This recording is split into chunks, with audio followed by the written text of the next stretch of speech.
Benvenuti, bienvenue, croeso, and welcome.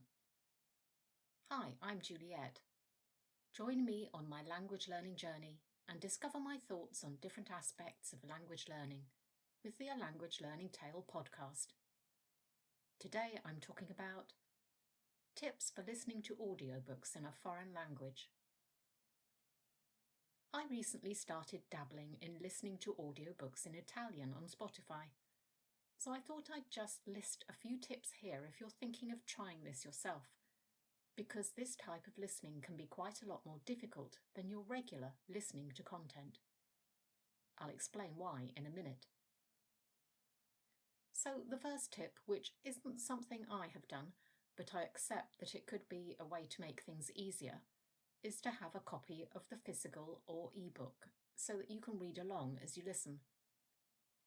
I don't think there's any need to explain why this would be helpful. It's like having subtitles on when you watch filmed content. But I do think there should come a point when you don't do this with audiobooks and just try to understand them without the text, because that is a skill in itself. The second tip, which is somewhat related, would be to listen to an audiobook you've either read in your own language or already read in your target language.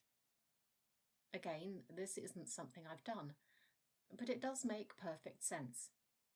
If you're familiar with the story, your listening experience will be much easier.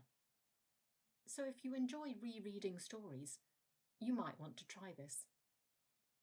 As a general rule, I don't enjoy rereading stories, so I'm unlikely to do this. Right, let's go back a step and get into things I actually do. The first thing I think you should always do is listen to the audiobook sample.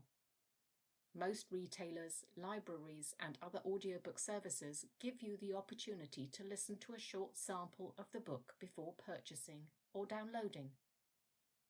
Why should you bother? Well, even if it's a book you already know or believe you will understand, you may not get along with the narrator's voice. What is good narration is very subjective. You may have problems with the enunciation, the way different characters are voiced, or you may just find the accent grating. None of these things will make for a good listening experience. If you don't like the narrator's voice, you probably shouldn't get that audiobook. Use headphones to listen to your audiobook. This will stop outside distractions affecting your comprehension. It will ensure that you can hear the narration clearly.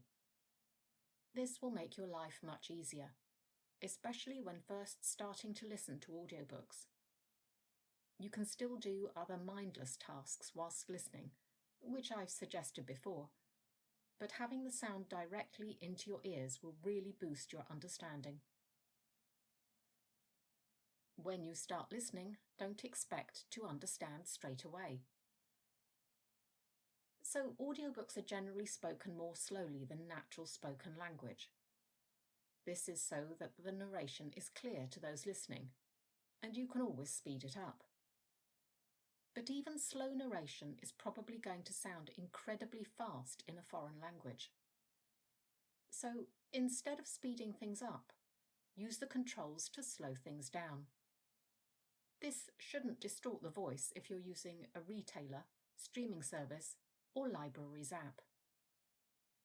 Once you get used to the voice, you should be able to gradually speed things up to a more normal level, even if not up to true 1 times speed. Somewhere around 0.7 times speed works for me when I start listening.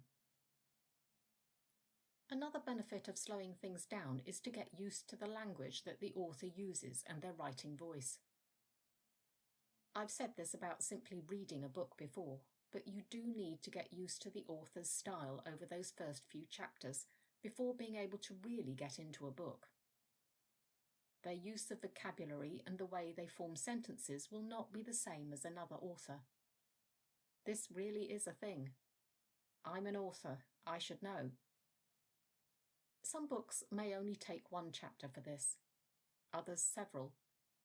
But once you get used to things, you can, once again, speed the audio up.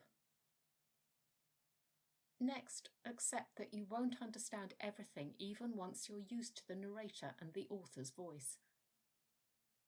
This is even more important with an audiobook than it is with a physical or ebook, especially if you don't have the text to read along with. If you don't understand something, there's usually a jump back of 5 or 10 seconds you can use if you think it's important. But if you can bear it, try letting things just pass without understanding them. If you get to the end of a chapter and feel you have no idea what happened, then go back and listen to the whole chapter again, with a dictionary on hand in case you need to look something up. Of course, looking things up will be more difficult for an audiobook because you have to determine how the word is spelled, which may or may not be obvious. That's a skill in itself, and I have done it for one book I talked about on my YouTube channel. Some words took several listens before I got them. So why is listening to an audiobook more difficult than general listening? Well, at least I think it is. It's because it isn't real life. In a story, you often cannot predict what might come next, in the same way as listening to an interview or a newscast, which will also have pauses and thinking time. They also tend to follow patterns. Books don't necessarily do this and can be really full on as a listening experience. The first time you listen to an audiobook, you might be completely overwhelmed and give it up as a bad job. But as with all aspects of language learning, eventually things will slot into place, and listening to a story will become a lot easier.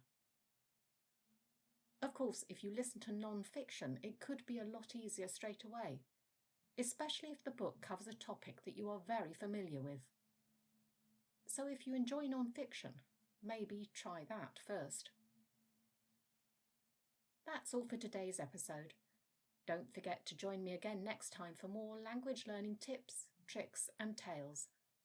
And in the meantime, check out the A Language Learning Tale YouTube channel for additional non-podcast content. Ciao, salut, huil, and bye for now.